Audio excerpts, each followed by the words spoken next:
дорогая Тасик, дела папы оправдали. Вскоре после этого события сильно заболела Акулина Николаевна.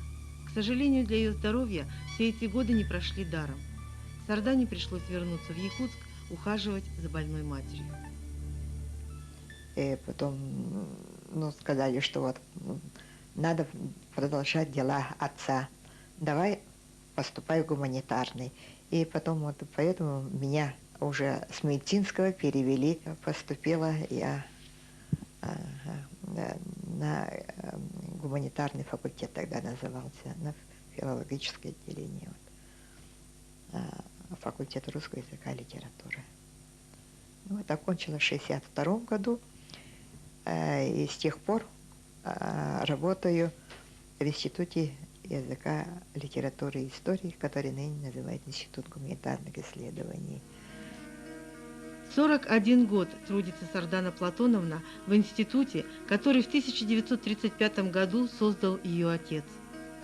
По свидетельствам его современников, Платон Алексеевич был талантливым организатором, умел подбирать способные кадры и руководить их работой. Сардане Платоновне организаторские способности отца не передались, но зато она унаследовала от него любовь к истокам якутской культуры и литературы.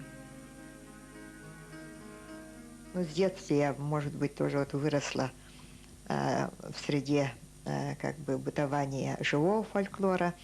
В детстве книг было мало, в основном вот это рассказы бабушек, старших братьев, сестер, и вот это, ну, сказки, пословицы, поговорки, загадки, вечерами все это вот, и зимними вечерами вот эти рассказы бесконечные, потом про всякие ичи, про всяких вот этих, ну, нечистую силу и так далее. Видимо, вот как-то вот все это засело, и потом у меня была тяга к фольклору. Вот и фольклор, я в душе так и осталась фольклористом.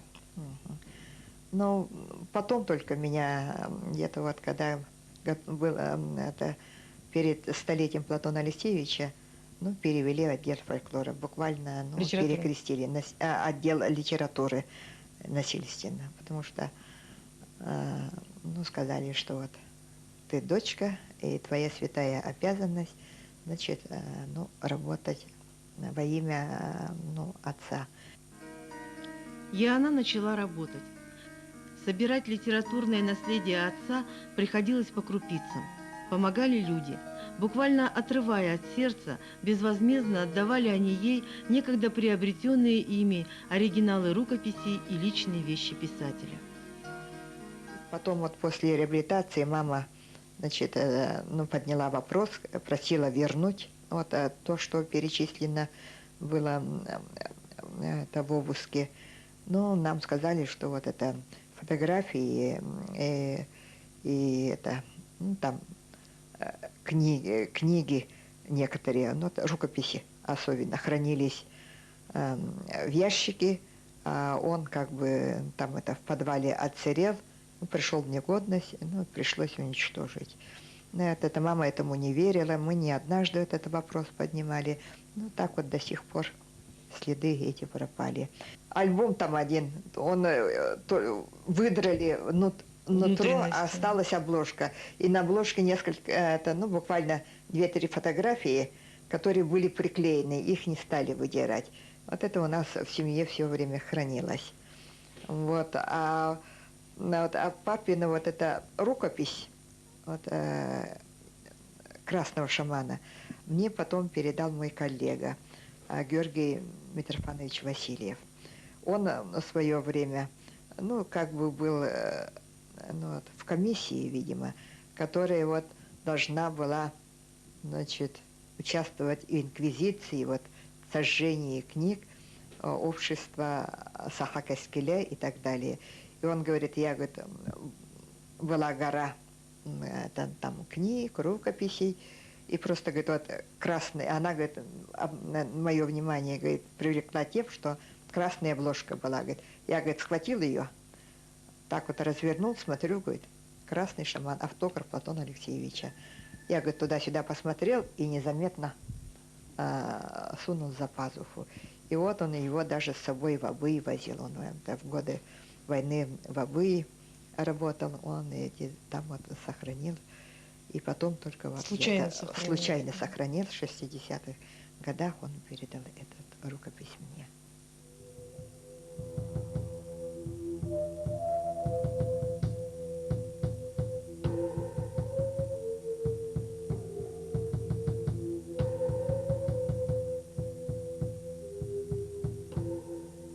А вот скажите, вы с сестрой, ну, наверное, когда уже там были какие-то времена, когда вы там с мамой разговаривали, мама вам, наверное, говорила, кто из вас больше был похож на папу, а кто больше на маму?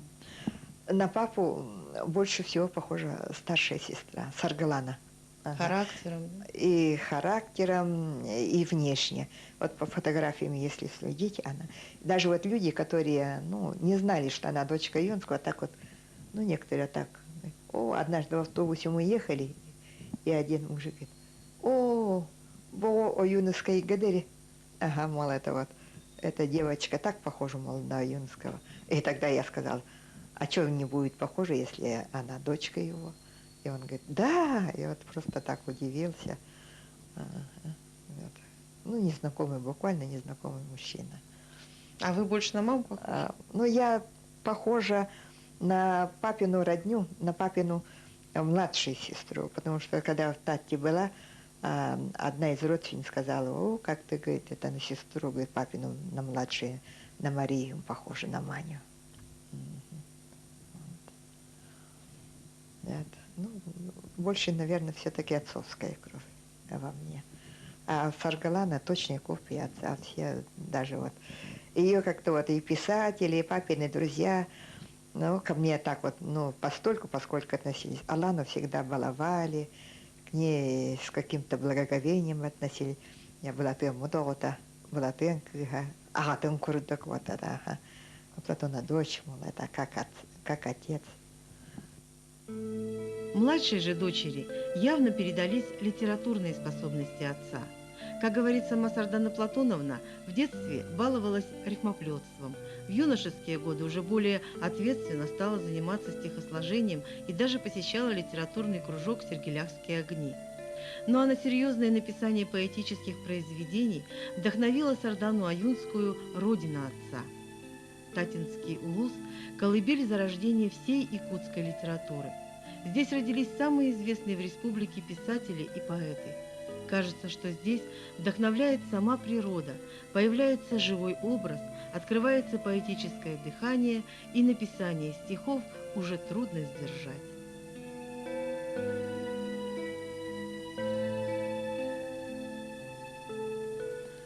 Здравствуй, папа, ты живой, я жив, и живы мной оставленные песни, и вот через столетия руки вам протягиваю я со сцены из века 19-го, 21 век. Я словно феникс, возродившийся из пепла. Прости, отец, не помню я тебя в лицо. Мне было года 3, когда в последний раз ты переступил порог родного дома, но ощущаю постоянно я твое присутствие. Ты оберегаешь нас от бед мирских. Ты для меня легенда. Но я живая плоть от плоти, кровиночка твоя, и потому то с радостью в душе, то с болью в сердце воспринимаю все, что вертится вокруг твоей орбиты. Кто от сердца чистого воздает дань уважения памяти твоей, кто славословит от корости какой, кто хвалит искренне, кто лукавит, кто по недомыслию фулит, кто очерняет по злобе внутренней своей. Народной пословица гласит, Горбатого могила исправляет. Дочь, помни мудрые слова великого поэта, хвалу и клевету приемли равнодушно и не оспаривай глупца. Пусть говорят, нас рассудит время. Дочь, не печалься, прошел я сквозь и рай, и ад. Теперь я стою прочно на родной земле, меня не одолеть, не скинуть. Плоть может превратиться в прах, но душа бессмертна, а я поэт, и я бессмертен, и будут жить в веках мной оставленные вести.